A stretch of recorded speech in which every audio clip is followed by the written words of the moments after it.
all of literature. It's not only a beautiful piece of literature, but it has profound insights into who Jesus was and what he did for us. And this little family finds itself right in the middle of a family tree that would give birth to King David and then later on to Jesus.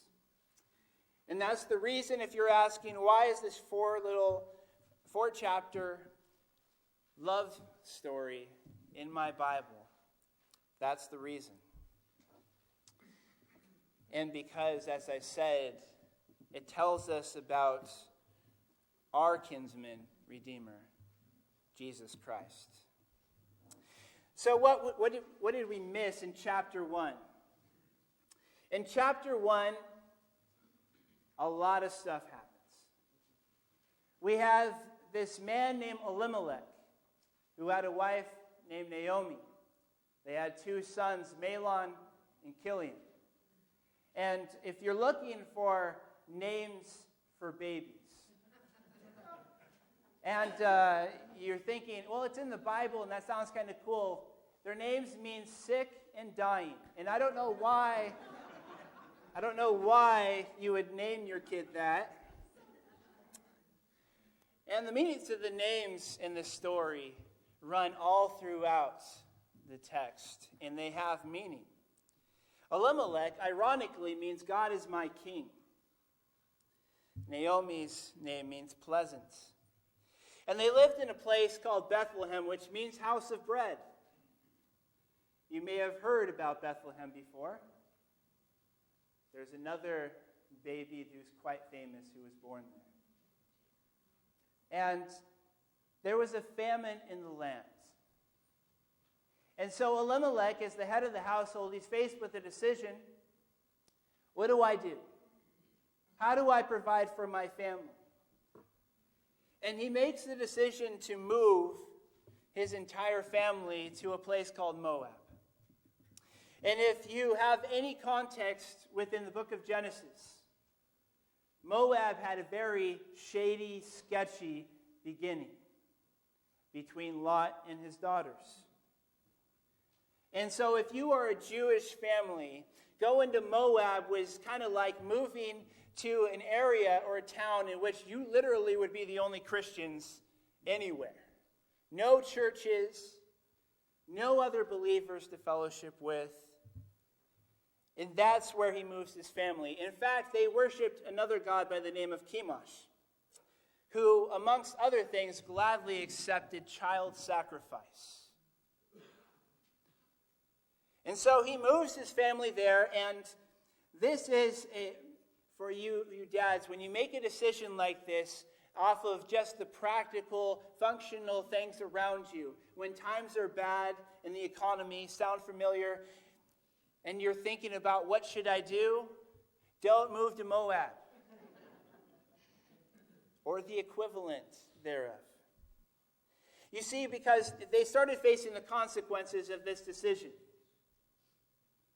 You see, when you move to Moab and you have 2 sons, eventually they're going to grow up and they're going to get ready to marry.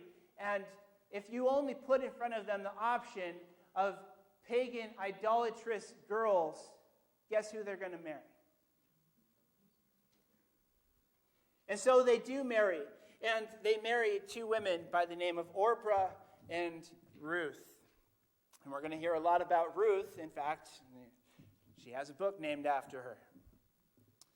And the reason why is because, ironically, even though they left the house of bread to go find food, it doesn't say why or when or how, but it says this, that Elimelech, Mahlon, and Chilion all died, leaving Naomi, Orpah, and Ruth as widows in a time and culture where women without a male provider were basically out of luck, in bad shape.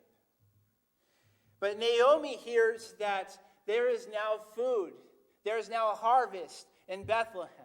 And so she says, I'm going home, and she encourages her 2 daughters-in-law to go back to their houses, saying, I have nothing to offer you. Even if I had a kid, even if I was able to have a kid, are you going to wait around 20 years before you're ready to marry again? Go back home. And Orpah, who was kind of halfway, and, she was with Naomi, but not really with Naomi, she says, okay, and she goes back home, and so maybe we'll call her Oprah. I'm sorry. But Ruth makes a statement.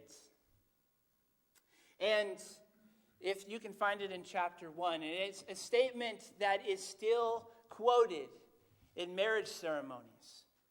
It's one of the highest statements of faithfulness and loyalty that has ever been uttered. It's a beautiful statement, where Ruth declares to her mother-in-law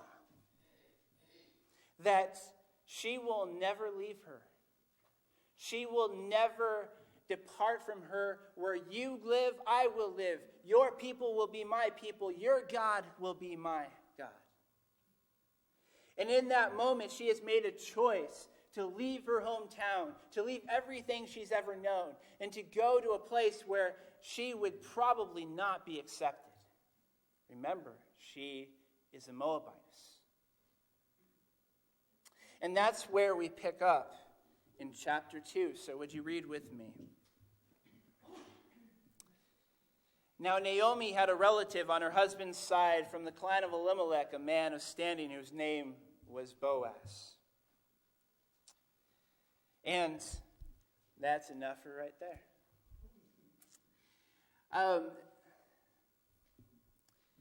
God had provided a man in the family to take care of their needs. And we'll get to a little bit more of why this is so important. But it says that Boaz was a man of standing. He was worthy, as some translations put it. And this word is used in 3 different senses in your Bibles. It's first of all spoken of as a man of war. A man who is a man's man. He was probably pretty muscular. He was a man who would not be afraid to take on a battle.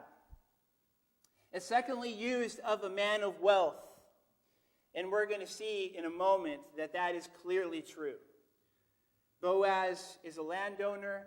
He is the CEO of his company. He pops out in his Escalade. Just kidding. He is a man with wherewithal. You got to stick with the W's. And that means that he just gets things done. He's a man that has a plan. He's a man who can accomplish great things. And I'm just going to say to the men in the room that if you're looking for a model, Boaz is a great model. Boaz is a great person. And I just want to say this to the young men in the room, the single men in the room, that before Boaz approaches Ruth and begins a conversation, he has 2 things. He has God and he has a job. And those are 2 essentials. And all the women said amen. All right. Now, for the women, you've already testified to this, but this is what you are looking for. You are looking for somebody who can give you a lifetime. You're looking, men and women, you're looking for somebody you can share a lifetime with. You're not looking for someone who's just fun to be around. You're looking for someone that you can have kids with, that you can raise a family with, that you can do life with, someone you imagine you see in yourself when you're 80, still being with. And Boaz is that kind of man, and we're going to find out that Ruth is actually that kind of woman. And just to give you a sense of where we're going, in Deuteronomy 10:17, it says, "For the Lord your God is God of gods and Lord of lords, the great God, mighty and awesome." And there's our man, the worthy man, who shows no partiality and accepts no bribes.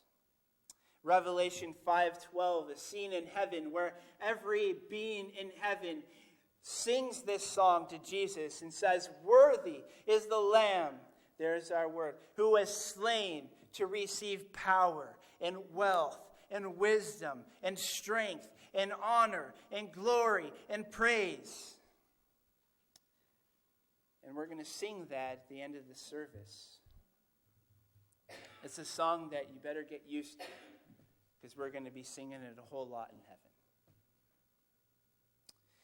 And Revelation chapter 5, we're going to find that the book of Ruth is absolutely integral to understanding what is going on in Revelation chapter 5.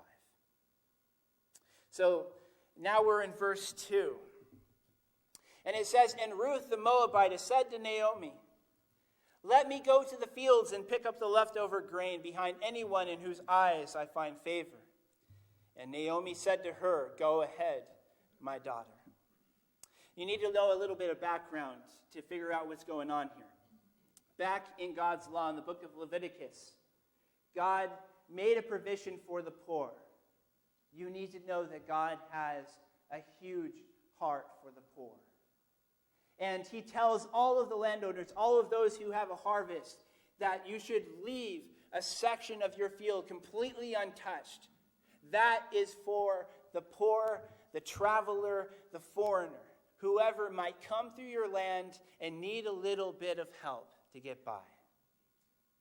He even tells them that when they harvest their field, that they shouldn't go back a second time and try and reharvest. That whatever you get the first time, that's sufficient, and leave the rest for the poor to go through the land and to glean through your fields. And Naomi must have passed this on to Ruth. And so Ruth one day says to Naomi, "I'm going to go into the fields. I'm going to take initiative. I'm going to help us with our situation. I'm going to do some work. I'm going to get our food, and we're going to be okay." And so now we find in verse 3. "So she went out and began to glean in the fields behind the harvesters. And as it turned out, she found herself working in a field belonging to Boaz, who was from the clan of Elimelech." Now, this uses a language that we're used to using. It just so happened. By coincidence. What a chance. What luck.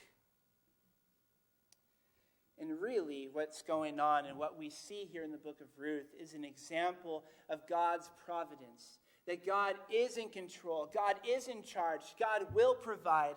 God will sustain. And he was working well in advance to provide for this family. He had a man in the family prepared as a wealthy landowner who would provide for their needs. And way back even in the law, he gave provision that would take care of them even now. So as it turned out, she found herself working in a field belonging to Boaz, who was from the clan of Elimelech. And just then, Boaz arrived from Bethlehem and greeted the harvesters, "The Lord be with you." Now, I don't know about you, but this would be so cool. I couldn't imagine it at my old job if I would have just, been in my cubicle. The CEO comes into the room and says, "The grace of the Lord Jesus be with you." And we all pop out of our cubicles and say, "And also with you, brother." That doesn't happen. Well, maybe somewhere. And in fact, I just looked at one boss who probably does this type of thing. And so, "The Lord bless you," they called back. Lets you know what kind of boss this guy must have been. What kind of man this guy was. Very well respected. So Boaz asked the foreman of his harvesters, "Whose young woman is that?" I want you to get this scene. There she is in the middle of the field, and Boaz comes out. He has all his workers working. He has all of these women who are harvesting. And yet, new girl, who's that? Who's that? She's the Moabitess who came back from Moab with Naomi. And you know what? Right there, let's be honest, guys. If you're a Christian and you go, "Who's that?" And they come back and go, "Oh yeah, that's the girl down the street. I'm pretty sure she's not a Christian, and she's pretty poor too. And she's She has a mother-in-law who's calling herself bitter. I don't know about that. And let's be honest, Ruth probably didn't look her best right now. She's in the field. She's been working all day. She's sweating. She's in her work clothes. Now, a lady back in that day who said, if one of her girlfriends said, hey, I'm going to introduce you to Boaz, you know they would have gotten all dolled up. They would have put on their best, and they would have get, okay, this is my shot. Ruth doesn't have that. But Boaz is still interested. And we'll find out why in a second. So back up. All right. She's the Moabitess who came from Moab with Naomi. And she said, please let me glean and gather among the sheaves behind the harvesters. She went into the field and has worked steadily from morning until now, except for a short rest in the shelter. So Boaz said to Ruth, my daughter, listen to me. And that daughter's not literal, so don't freak out. Don't go and glean in another field, and don't go away from here. I bet. Stay here with my servant girls. Watch the field where the men are harvesting and follow along after the girls. I have told the men not to touch you. And whenever you are thirsty, go and get a drink from the water jars the men have filled. So Boaz is not only worthy, but he is a protector and a provider. And when I was in youth group, or just out of youth group, we went and took the youth group to a Josh McDowell conference. And it was a conference on purity. And he said something that stuck with me. He boiled down love to a very simple definition, and that means to protect and to provide. And then he said, you know, some of you girls, you go on a date with a guy and he says, unless you sleep with me, then you don't love me. And he says, that guy neither wants to protect you or provide for you. He does not love you, and so he is not worth even being with. To love somebody means that you are going to protect them and you're going to provide for them. And Boaz shows that he's going to do both. He protects her because he goes to the other men, his employees, and he says, you see that girl over there? I want you to take care of her and make sure nothing happens to her. This was a place of provision in the gleaning of the fields, but it's also a very dangerous spot. She's a poor girl, she's a foreigner, and she could very easily be taken advantage of.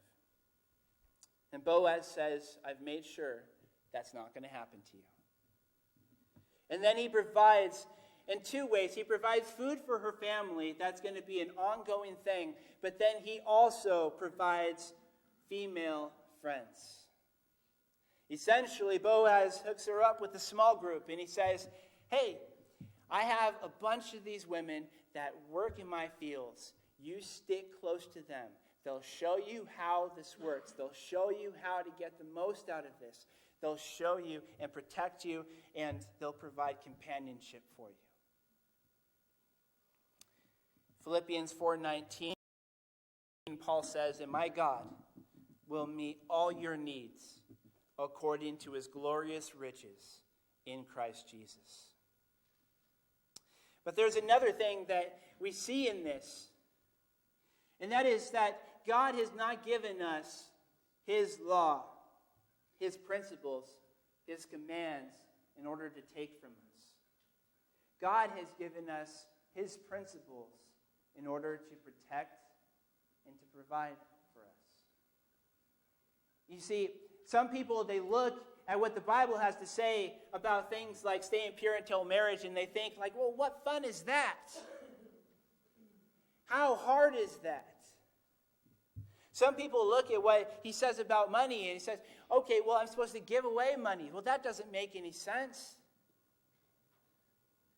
But God has given us his commands, his principles, his guidelines as a way of providing a hedge around us, a boundary around us in which he says, if you stay within this, if you obey my commands, I will protect you, I will provide for you, I will make sure that everything that comes to you is what I intend to come to you. But it's when we step outside of those boundaries, and we kind of wander around in territory that we shouldn't, that God says, come back. Like a good shepherd, come back. Come into the protection of my guidelines. And when we refuse is when we find ourselves in trouble.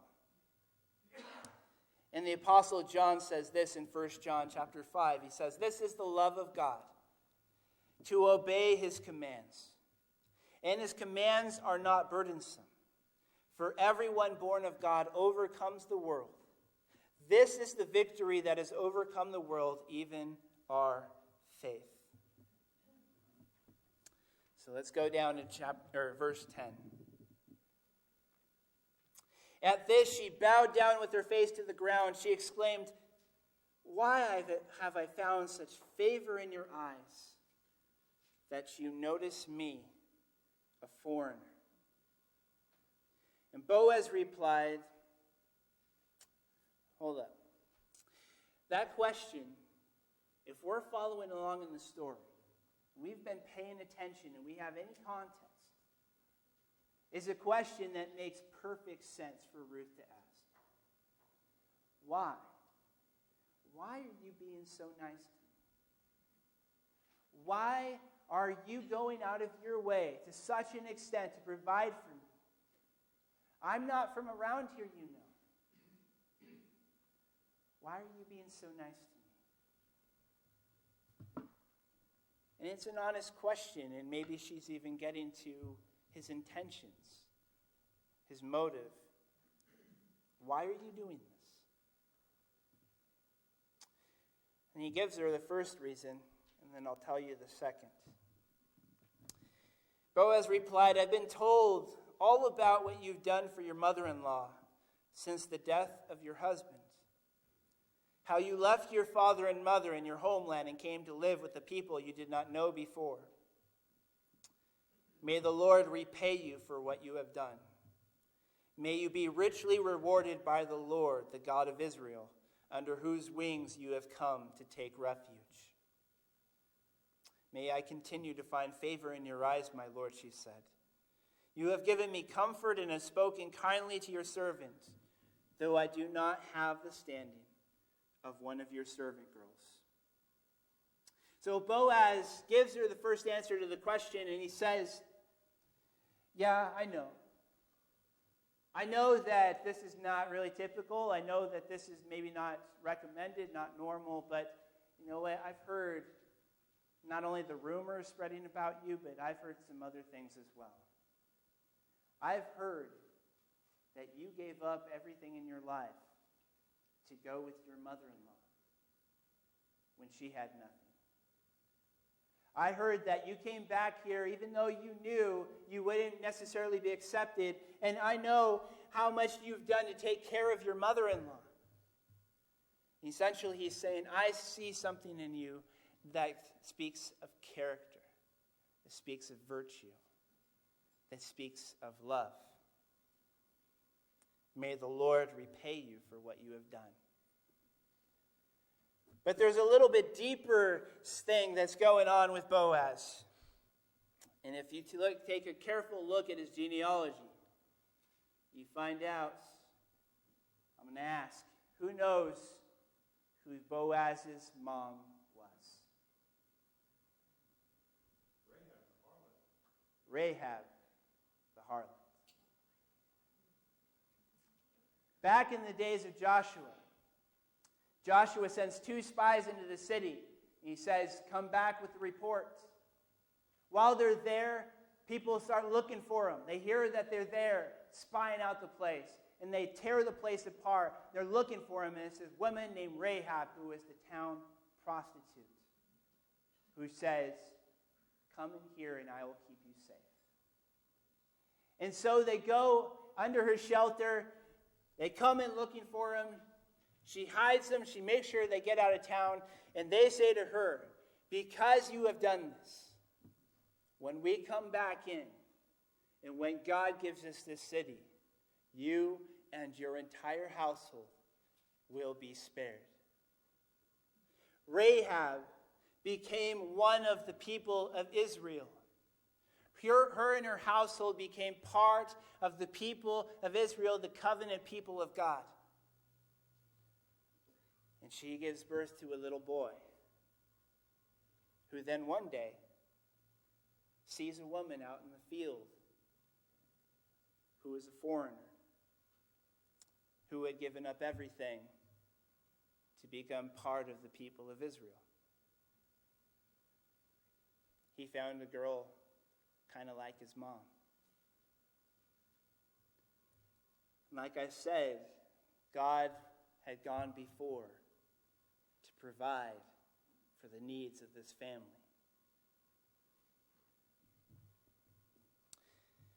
And what we find out is that Boaz was not just a man who was falling in love very fast with this woman named Ruth, that he was in a position to do something very important for this family. And so we turn to chapter 3.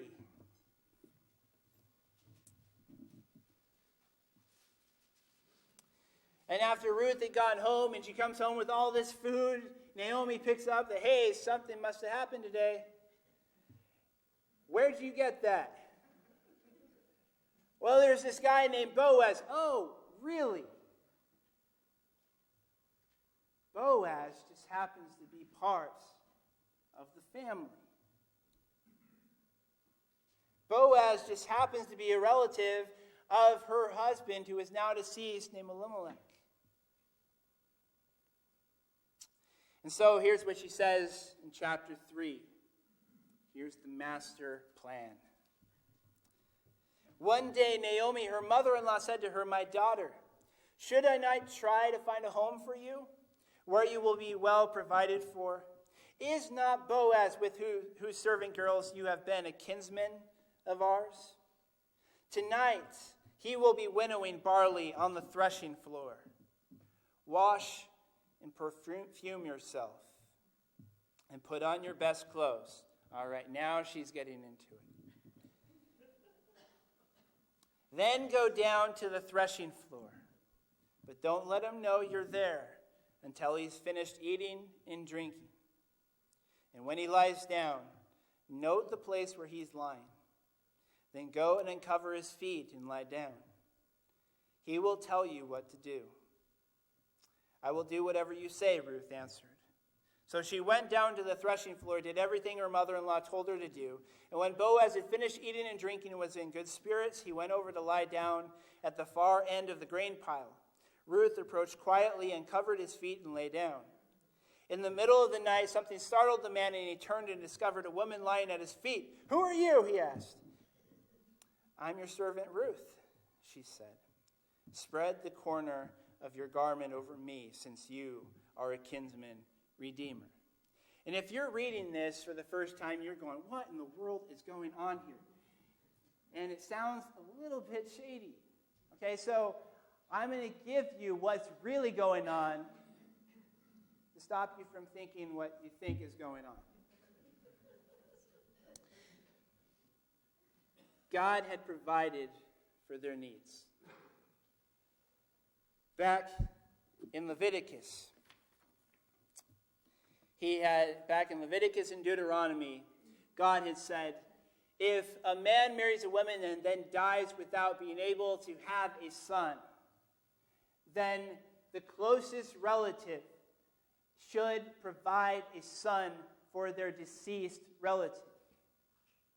They can also purchase back any land that was lost to the family.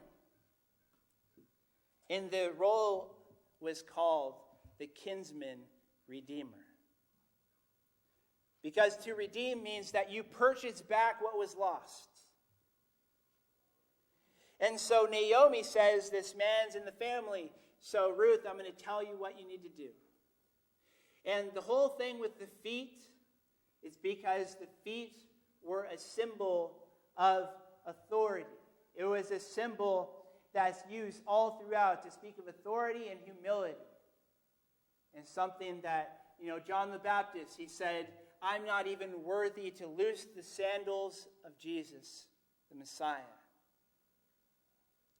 He was showing his humility. And the procedure was that you were to go and approach this kinsman and say, I would like you to fulfill the role of the kinsman and redeemer. And if he was the nearest kinsman, he then had an option. He was either going to fulfill his duties or he was going to opt out, in which case he would have to go in front of the town square, or you would go back to the elders. The elders would confront him, and then if he still said, no, I won't do it, then he was to take off his shoe in a sign of public shame and disgrace. And so Naomi says, go and uncover his feet. And then she says, spread your cloak of your garments over me. She's asking him to fulfill the role of the kinsman redeemer.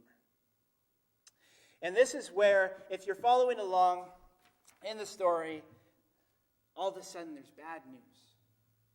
Because you're following along and these two seem so in love and it's so romantic and all this kind of stuff, and you picture Boaz as this tall, dark, and handsome guy, and Ruth is this pleasant little lady, and then all of a sudden he says, I would love to do that for you, but there is one who is nearer of a relative than I.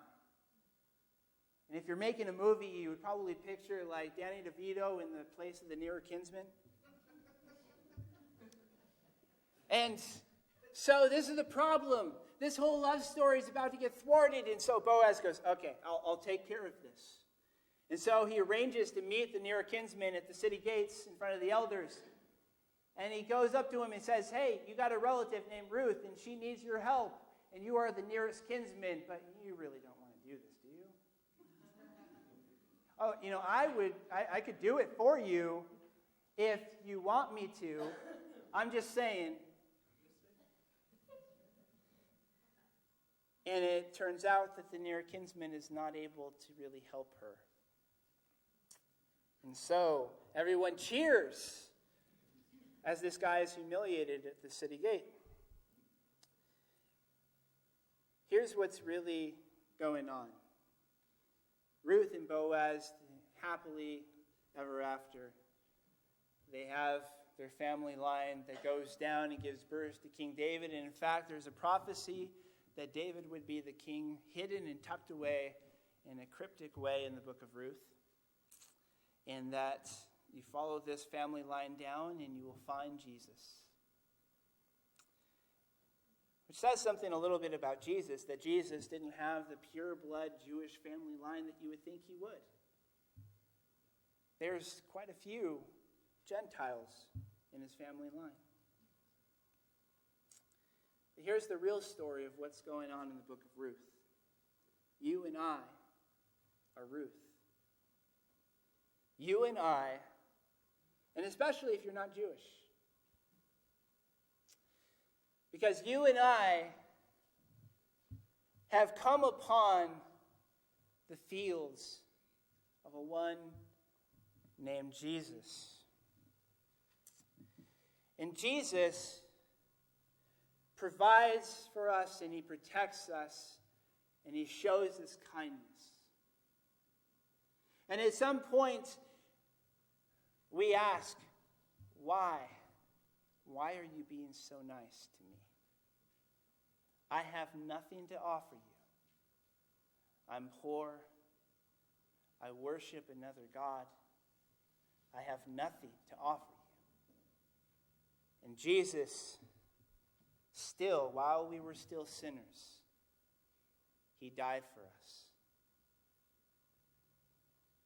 He fulfilled the role of the kinsman redeemer for us.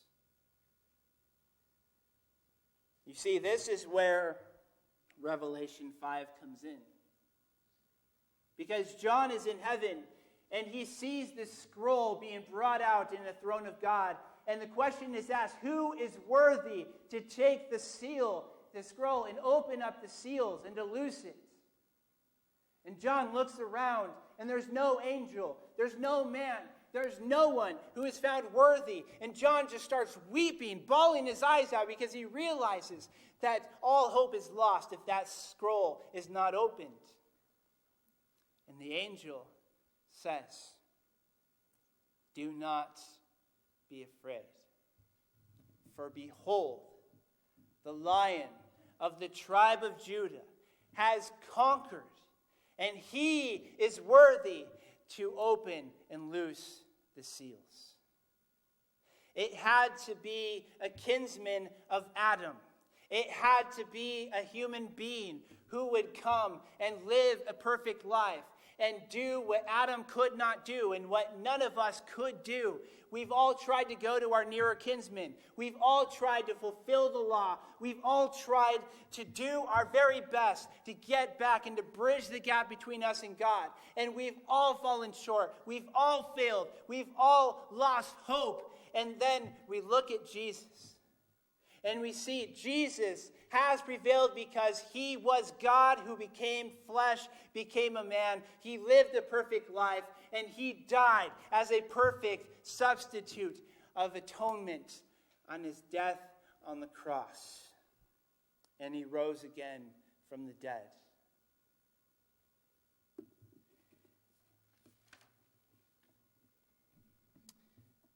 Jesus is our kinsman redeemer.